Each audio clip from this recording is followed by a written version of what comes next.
যে কিছু কিছু সুবিধা দেওয়া বন্ধ হয়ে গেছে। ভারত সেই সুবিধাগুলো আর দেবে না, মানে ভারতকে গালাগালি দেবে, ভারতের 7 সিস্টার নেওয়ার কথা বলবে, আর ঠিক 7 সিস্টার মানে 7টা রাজ্যতেই ঠিক ওপার থেকে, মানে দেয়ালের এপার আর ওপার হচ্ছে ভারত আর বাংলাদেশ, জাস্ট ওপার থেকে লরি করে সমস্ত জিনিসপত্র এনে ভারতের বাজারে বিক্রি করবে, তারপরে নোট গুনতে গুনতে ঢাকায় চলে যাবে। এটা হতে পারে না।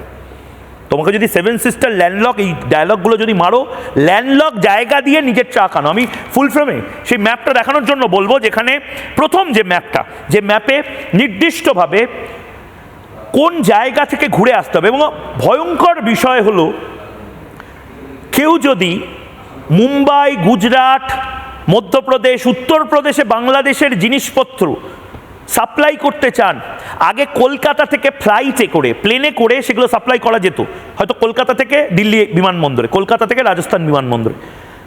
এখন শ্রীলঙ্কা ঘুরে জিনিসপত্র আনতে হবে, কারণ ভারত সরকার বলে দিয়েছে জামা কাপড়ের ক্ষেত্রে 2টো বন্দর ছাড়া, জলবন্দর ছাড়া কোথাও এটা হবে না। এটা একটা ম্যাপ।